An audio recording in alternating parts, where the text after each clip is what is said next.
A to the K. To the K. To the K. Major changes planned for WrestleMania. The Rock has been appointed to TKO's board of directors. WWE headed to Netflix in 2025. Oh, yes, it is. Kevin Patrick is to be removed as SmackDown commentator. Ooh.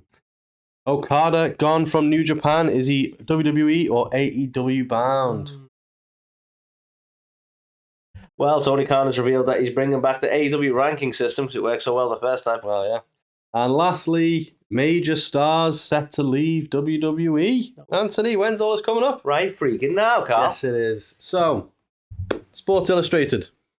What's left of them? Put an article out. Well, I don't know. They're still making articles. I've heard like they just sacked all the staff. Oh yeah, the Twitter method, the Elon Musk approach. I assume you don't buy a brand to then not use the brand. So just because they sacked all the existing staff, I assume Sports Illustrated must carry on to exist in some form. No idea. But whoever's still there has gone rogue because he's posted an article which basically says what's going to happen at WrestleMania. So either they've got the inside scoop, or they're psychic, or it's a load of bollocks. But just as they were like emptying, like kicking people out of the building, they just found all the stuff left over. They're like, "Hey, this is interesting stuff. Yeah, we can use this." So, if it is to be believed, major shake-ups are set for Mania. So Cody will not be finishing his story at Mania. I mean, that's hardly news. So, if rumor is to be believed, we are set for The Rock versus Roman Reigns.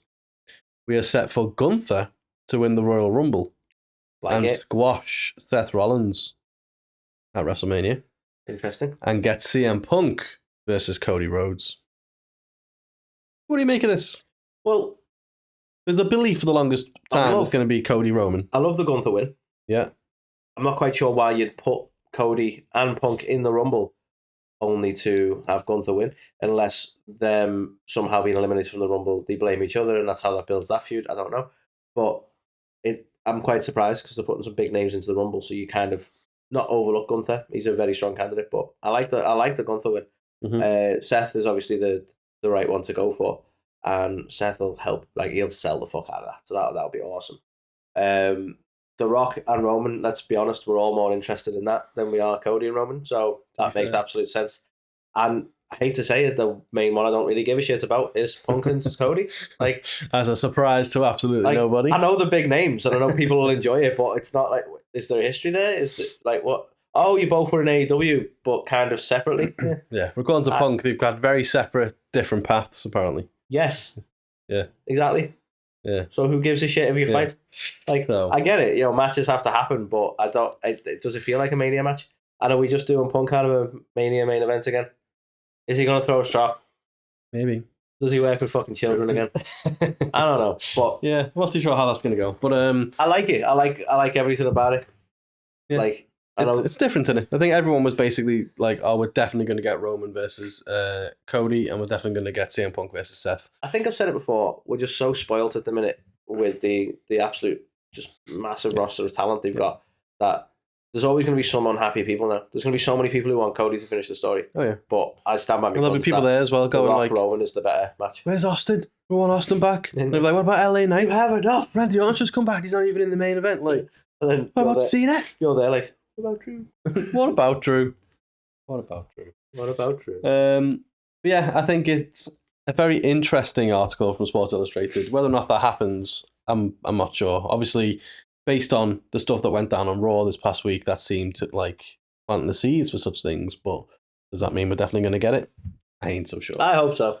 Yeah, I'm still not massively convinced we're going to get Rock versus Roman this WrestleMania. Why not? I think they need to pay it off. I just don't know whether neither of them are there often, but I don't know whether The Rock is ring ready. People will like comment. I thought to myself, he's looking a bit out of shape. No, but like he did that. He rocked up, didn't he, the other week, and did like a one spine buster, and then he was gassed, wasn't he? And it's like, well, can he carry a match now? But he's always in the Iron Paradise. Like, how can you be gassed? Well, yeah. But I definitely want to see it at some point. I don't know whether I want to see it at Mania, but at the same time, we've been saying Cody should have finished the story last year. Now, if he finishes it, it's not going to have the same gravitas. It's almost as if wouldn't surprise me. They didn't really know what they were going to do this year. Almost.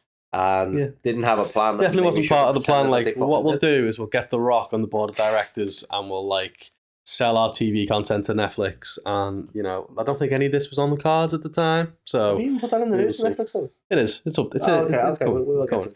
But yeah. So speaking of board of directors, let's do it. So Carl, The Rock, has been appointed to TKO's board of directors. What? Shock horror. Now, just gonna cough on air, just be professional and what have you. He's put a bit of a statement out, and to be honest, I was a bit like, oh, okay. And then I read it and I was like, it's really nice. I never really understood the importance because I look at TKO as like this new brand. But obviously he isn't. He's got a seat at the table that his family helped build, and I love that comment. I'm like, that's fair, because without the Rock's family and without, WWE being built up the way it was, there probably wouldn't be a TKO, in all fairness. No. So I totally get that. I didn't think of it like that. I was just like, oh, he's got involved in a new company. Just wanted to say he was at the table, didn't he? Yeah. So he can maybe head to the table. Clearly, he's head of many tables now, as it seems. Wow. Obviously, Vince has put out saying, no one understands the blend of sports and entertainment better than someone like The Rock. Mm-hmm. So it seems like, really everyone's just loving life. I don't think it hurts that The Rock is friends with a lot of higher ups in WWE and TKO. That definitely doesn't hurt. There's definitely an element of friends with the right people. But I'm not have you seen? But his daughter's now the GM of NXT as well. Literally the day after. It's like surprise Regal appearance just for no reason, just because they can now. Yeah. So I think it's it's got to be an absolute win, hasn't it? I think, to be honest, the bigger win for me, when you look at it, is the fact that The Rock, and it's only it's a personal thing, but I'm so made up for him that he, as part of all this, he's got his name, The Rock, and he now owns the Rock. Yeah. Which he should. Oh yeah, rightly so. He is The Rock. The years he's put in, he fucking should. Yeah. So that's pretty cool as well. Yeah. But probably the smaller part of the news. Pretty cool for TKO because the stock prices have gone through the fucking roof off the back of that. So interesting, because it never happened with the XFL. So yeah, weird. The Rock had a big impact on TKO, but not all his investments are winners. Yeah, strange.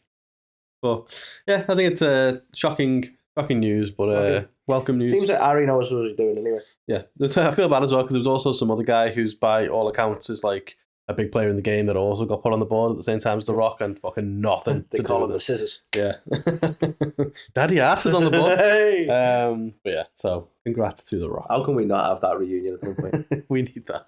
Rock beats scissors. Whose paper? I don't know. Must have been someone from the old school WWF gimmick era, who's a paper boy or something. The paper boy is definitely somewhere. He's definitely rocking out somewhere. But we've kind of mentioned this a little bit, but WWE is headed to Netflix in 2025. They've signed a $5 billion deal. But this is great news for me. It's great news for us in the UK and in people in Europe and other parts of the world because fuck the WWE network. We get it all. So it's not just Raw over here. So in the UK, we're getting Raw, Smackdown, NXT, and premium live events all with Netflix. They must understand the impact of that. The WWE network must be closing. It was fast. It's on Peacock in the States, and now we're getting. They've not announced anything to do with the back catalogue and stuff. Like you'd still imagine you'd want a way to go and watch all the old stuff, right? So part of the deal, though, Netflix want to get that back catalogue. Yeah, come on. Yeah, surely. I mean, for $5 billion, you're expecting quite a bit. But apparently, there's a lot of people in the States that aren't best pleased because obviously you still got to have Peacock to get the premium live events. You've got SmackDown heading to USA later this year. NXT's heading to the CW, and now Raw's going to head to Netflix. So everyone's like, I've got to have cable, Netflix, and a Peacock subscription. Sometimes it benefits to have our little small country that the USA Network gives zero fucks about. So and we've need one place to put everything. Fuck it. We've seen yous, Elimination Chamber. Oh, we've got to stay up and watch it late. Ha! Welcome to our. We're winning now. So yeah, sometimes it's nice to be British because we're going to be up at 1 a.m. on Saturday watching the Royal Rumble. Netflix, man, when you're like, I'll be completely honest. This is probably saved my Netflix subscription. And I know that they weren't too worried whether I left or not. But the reality is... This is the main reason they did this. No, don't.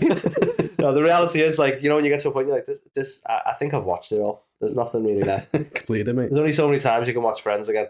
Yeah. I don't think there's anything left on there for me. Currently rewatching Friends again, by the way. Just so you know. Nice. Yeah. And I found myself just, always going to, Prime or something. And then suddenly they're like, here's all the WWE. And I'm like, awesome.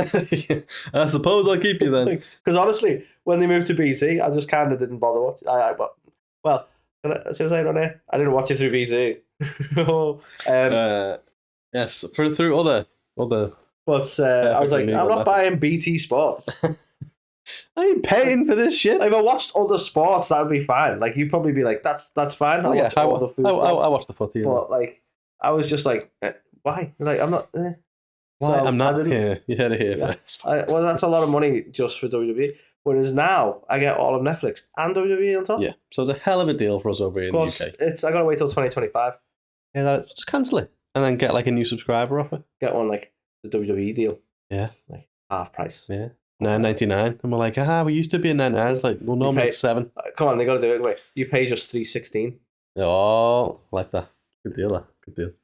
Or just go the whole opposite direction. You pay $1 million, man. I like it. I flicked it thinking it was me next, but I'm next. My bad. I'm next, man. So Kevin Patrick, for those of you who don't know, he was one of the commentators on Smackdown. Been with the company since 2021, Carl, and is sadly no longer going to be on SmackDown commentary. Now, I don't know if he's leaving the company. I do know he's not going to be on SmackDown commentary, and the only reason we've been offered, and this is from a reliable source on Twitter, is that it just weren't working out. He's shite. I don't think they phrased it that way. Right. It just weren't working out. Yeah. So they're going to have a bit of a shake-up on the old commentary team. Let's see where we go. But the only name that's been mentioned of being sacked off is Kevin. Yeah, shame that. I think Michael Cole is filling in for him this week, and I think they've got a permanent replacement lined up. But I missed, we haven't had a fantastic commentary team for a long time, let's be honest. No, I miss JR and King. I actually had a bit of an affinity for Taz and Cole as well, Yeah, Taz and Cole were good as well. For me, it was like Bobby Heenan and Gorilla Monsoon. Yeah, but you're just like flexing on like this is how long I've been watching wrestling. Well, most of our audience don't even know what a Bobby Heenan is. But they know what a Gorilla and they know what a Monsoon is. So that's cool. Yeah. But yeah, Kevin Patrick just hasn't been working for a while. He wasn't working for me on Raw. He's not working for me on SmackDown.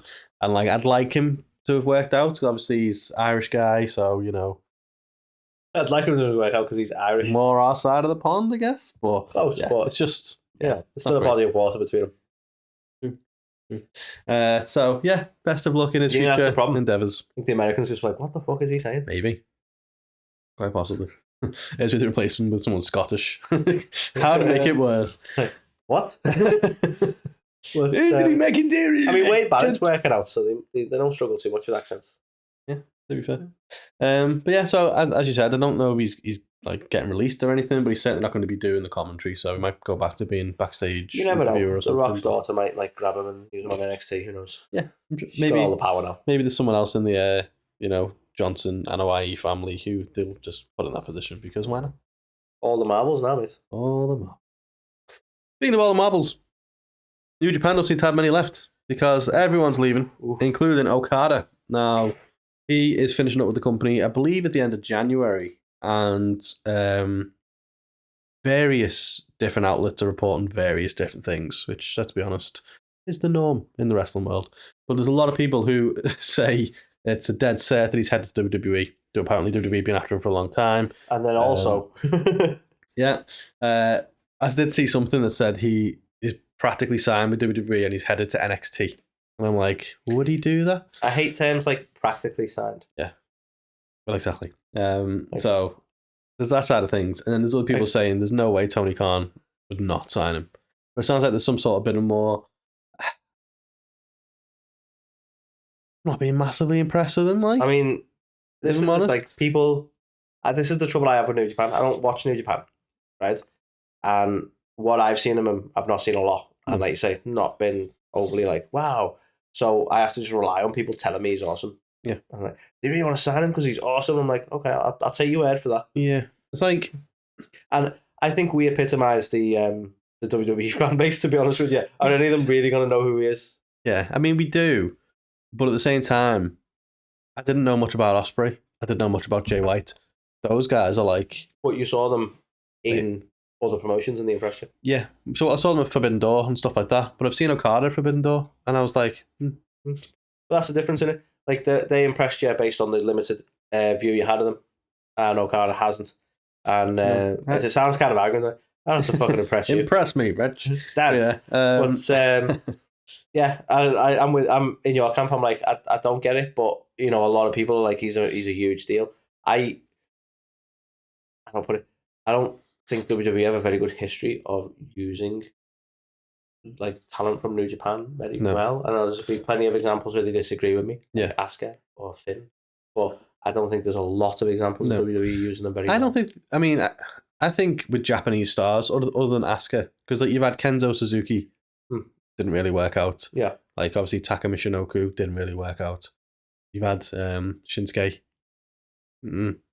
Some might say it has, but some want to pretend he's a main event star. Yeah, others know the truth.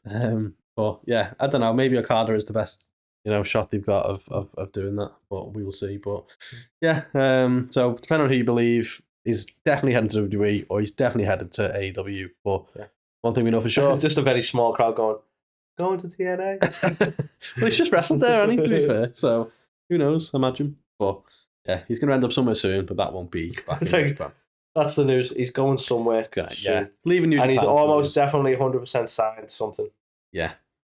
An autograph, I think. It was probably an autograph. Yeah. But he's pretty much signed. Pretty much. With WWE. Pretty much. Like, a few more letters and it would have been WWE. So they're pretty much. Pretty much. Pretty much.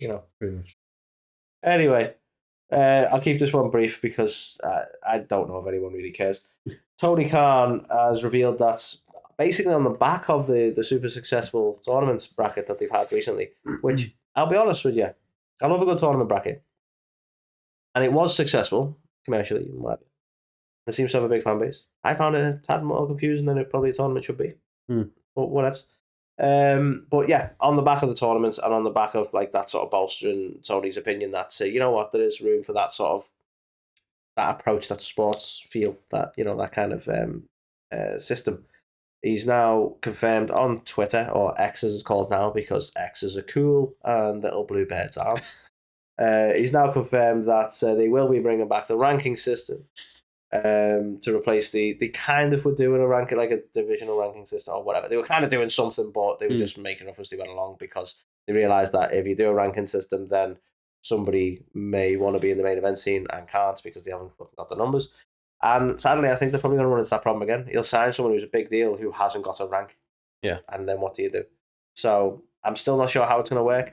But you know what? I appreciate the fact that he's willing to put in the effort to try something different. I really enjoyed a lot of what AEW were doing in the early days, and they were trying to give it that real sports feel when they were doing that.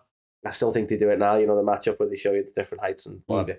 I always like that UFC kind of feel to it. I love the ranking system when it first came out. I just don't think it worked in practice when they started signing people like Mox and Punk and stuff like that. Yeah. And you go, well, now they have to earn their way, which sounds great, but you don't want them to. You want to put them straight in the main event, and that's what you tried to do. That's where like things like AW Dark and stuff was perfect, because then you could just give them a massive fucking spike in the rankings. Where'd those points come from? Oh, they had 12 matches last week on Dark. Like, oh. You can still do that. I'll be like, Dark doesn't exist. Like, yeah. But yeah, I'm not being overly negative. I'll be interested to see how this works. Hopefully that he learned from the first attempt, and this is going to be a bit more workable for stuff like that. Because I do think there's a place for the ranking system, and it'd be a great use story wise to introduce new people to the main event scene and go, well, they've earned their way, they've earned their crust. Yeah. But like the reality is, Will Ospreay's going to come in, and they're going to want to put him to the main event, so they're going to have to manage that. What I mean? Like it happens all the time in UFC. If they bring someone in from outside the organization, they don't necessarily always have to build up a massive win record, because they go off their name essentially. Yeah. So they'll come in, they'll have like one or two like fights, and then all of a sudden they'll be in the main event for a title. Yeah. So it can. And I think that's the thing. It doesn't have to matter. It's just without the ranking system. Say Will Ospreay as an example comes in without the points against his name. He hasn't sort of earned his crust, if you will. If he took a loss, and you go, well, that was the risk he took. By do you know why I think he's done this, by the way? Because everyone was losing their minds that Samoa Joe was fighting Hook this past week. Yeah, and he was like, justified by Hook because he's won. And everyone, he's like, I need to bring these back because people don't get it. Apparently, as well, again, probably a load of garbage. But the reason he got rid of them was because of CM Punk. Apparently, CM Punk didn't like them. Yeah, I mean, I get it. The thing is, though, even with the ranking system, the Hook Samoa Joe match felt a bit odd. Yeah, it did. And all due respect to Hook, as I've said on the rapid roundup the past week or so, like same for WWE. Why have Jinder Mahal and Seth Rollins? My big gripe with AEW Well, at the Tony minute. is to thank for Jinder, isn't he? Well, yeah, but my big gripe. Well, no, because it was already happening anyway, and he just commented on it. But yeah, my big gripe is they keep making title matches, so you fucking know the outcome of every match. Yeah. So why care? This is the trouble. But yeah, And the thing is, even if they surprised you, like with that example, and like Jinder won or Hook won, then you just be pissed off. So there's only one outcome that could happen, or you're just going to annoy the fan base. Yeah. So it is a bit silly. Exactly. So if you want to hear me rant about stuff like that for 12, 15 minutes a week. All the things that we say on this show, all the expletives we use, and I'm like, it's silly. It's silly, that. It's silly. Speaking of things that are a bit silly, don't know how much you believe this. But are we still saying that Drew's leaving? Yeah, and also Finn now, apparently. So word on the grapevine is neither of them have still signed contracts, and both of their deals are set to expire right after WrestleMania. Now with Drew, he's been offered a contract, still not signed it, so that's interesting. Apparently Finn hasn't even been offered one. So I'm like, okay. So I don't know what that means, whether or not, because like they haven't really been doing much with Finn at all after the Judgment Day. Finn has expressed he wants to work with the Elite again and Kenny Omega again and stuff like that. But I think they're just going to re-sign everyone. They have be a poor move, Finn moving to AEW. Yeah, they've just got $5 billion. You know what I mean? If they go, oh, we can't afford to keep you, then it's a bit like, If I had $5 billion. If I had $5 billion. Unless they go full Steve Carell with it and they just forget to re-sign him, just like happened in The Office. Well, to be fair. And they're like, oh yeah, he was like the leader. Or whatever. Yeah. So I surely they're not going to let Drew McIntyre go. You wouldn't think so, and he's been that heavily involved. Especially the last couple of weeks. Stories. He's absolutely. You just love the fact that he roasted Cody. Yeah, Cody and CM Punk had the better of both of them. Then this week they put Cody and Punk together one-on-one, and I was like, needs more Drew, because to be fair, he's killing it. But needs more angry Scott. I get you. I can't imagine they'll let either of them go, but it is very exciting. It seems really odd for given the position in the company. Yeah. Like, let's be honest, WWE do releases a lot, but they're not stupid with the releases. No. Like, when was the last time they shocked you? Well, yeah. You know what I mean? To be fair, and it's horrible to say now, the last big shock I had was when they got rid of Bray. Yeah. I never in a million years thought Bray would go. And then obviously they brought him back. And then and that was, turns out that weren't like the usual situation, was it? There was a lot of stuff going on there between the two. But like, when they've done their, like, the Black Thursday, whatever they called it, when they've made the cuts, there's been some shocks there for how long people have been there, but you kind of go, well, I'm not surprised given how they were using them. Yeah. But this is no indicator, is it? Like, oh, you've been so prominent on TV, but we're not going to re-sign you. Yeah, it doesn't make a lot of sense. So I'd like to think both of them would stay. Okada's nowhere near WWE, and he's pretty much signed. Oh, yeah. And Drew's got a contract on his desk, but he hasn't pretty much signed because that's how media works. He's gone. He's out the door. Yeah. Like, what is pretty much signed if having a contract in your hand isn't pretty much signed? I don't understand this. Yeah. Sorry. Anyway. You tell us, media journos. But yeah, that'd be the news this week. Bit of a slow news week, really, all in all, wasn't it? Yeah. Only, you know, fucking deals happening everywhere. WrestleMania being completely torn up and redone, and top stars leaving. Yeah. You know. And yeah, it's chaotic, but it is indeed. That's the show we love. Yeah, just like this show. Chaotic, but you love it. So do the usual, like, comment, subscribe, all that good stuff, and we'll catch you on the next one.